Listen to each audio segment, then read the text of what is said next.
Selamat siang semuanya. Salam sejahtera bagi kita semua. Pada pemirsa podcast forensik, berjumpa lagi pada episode keempat dengan saya Mikael Kurnia dan dengan narasumber kita Dr. Ahsan Petrus, Magister Kedokteran Forensik, Spesialis Forensik. Gimana kabarnya hari ini, Dokter? Baik. Terima kasih ya, Dok, telah meluangkan waktunya pada hari ini untuk datang pada podcast forensik. Materi kita pada podcast hari ini adalah mengenai seputar tentang tanatologi. Pasti pemirsa bertanya-tanya, apa sih itu tanatologi? Nah, boleh dijelaskan, Dok, apa sih itu tanatologi, Dok? Ya, jadi tanatologi ini sebetulnya ilmu dasar pada bidang kedokteran forensik. Kenapa? Karena tanatologi itu sendiri adalah ilmu yang mempelajari tentang kematian dan perubahan yang terjadi setelah kematian dan faktor-faktor yang mempengaruhi perubahan tersebut. Jadi setiap kasus tindak pidana yang menyebabkan korban itu mati, maka ilmu tanatologi ini begitu penting. Kenapa dibilang penting? Karena ilmu tanatologi ini berbicara tentang kapan korban itu meninggal.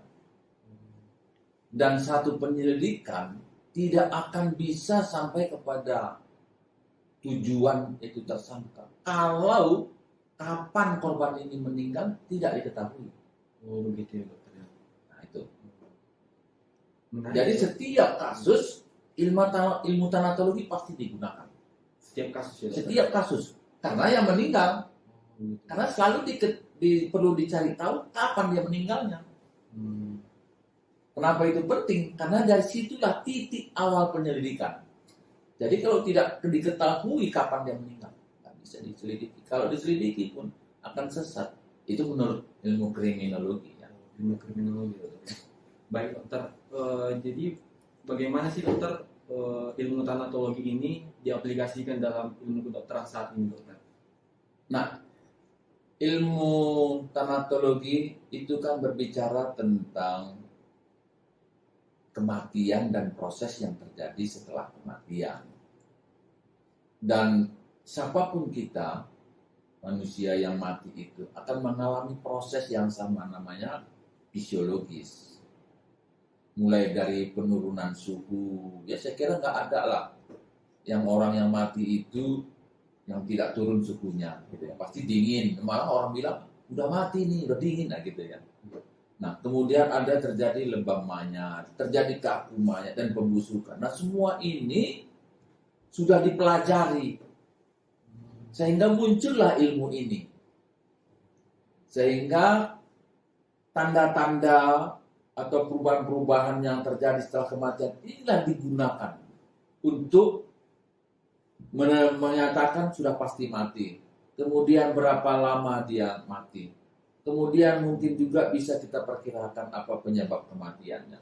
Mungkin juga bisa kita perkirakan di mana dia meninggalnya. Apakah dia itu ditemukan di TKP atau itu sudah TKP yang kesekian. Nah, jadi banyak hal yang bisa diungkap dari ilmu tanatologi ini. Wah, menarik sekali ya, Dokter. Ya, pasti menarik lah. Jadi dari hal-hal tersebut saja kita bisa mengetahui hal-hal yang lainnya ya, Dokter ya. Ya, sesuatu yang rahasia kita bisa tahu. Bukankah itu sesuatu yang menarik? Kira-kira, Dokter, boleh nggak dijelaskan nih, Dok, bagaimana tanda-tanda pasti kematian dan bagaimana kita bisa mengetahui berapa lama korban tersebut telah meninggal, Dokter? Apakah Dokter ada contoh kasusnya juga, Dokter? Ya, jadi yang saya bilang tadi, yang kita pelajari dalam ilmu tanatologi tadi adalah perubahan yang terjadi setelah kematian.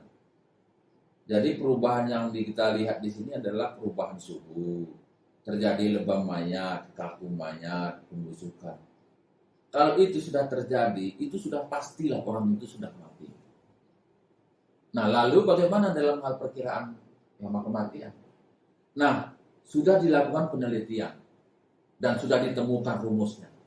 Untuk penurunan suhu, rumusnya itu adalah 37 derajat dikurang suhu jenazah pada saat kita periksa ditambah 3. Jadi kalau kita dikirimin satu jenazah, kita periksa suhunya 35 derajat Celcius. Berapa lama kematian? perkirakan tanpa memperhitungkan faktor-faktor yang mempengaruhi, maka itu lama kematian ada 5 jam. Untuk tingkat mahasiswa atau S1 ataupun dokter, itu biasanya sampai seperti itu. Tapi kalau kita ahli forensik, faktor-faktor ini juga kita perhitungkan. Ya, faktor-faktor ini. Kalau boleh tahu, boleh jelaskan dok apa saja itu faktor-faktor yang mempengaruhi dok? Ya misalnya jenazah itu punya pakaian yang diselimutin dengan tebal, ya pastilah berbeda perkiraan penurunan suhunya tadi. Nah seperti itu. Atau dia tidak berpakaian, misalnya kasus pemerkosaan atau kejahatan seksual yang biasanya ditemukan itu sudah bugil gitu ya. Pasti beda nanti perhitungannya. Dan itu kita perhitungkan juga dalam penggunaan rumus itu.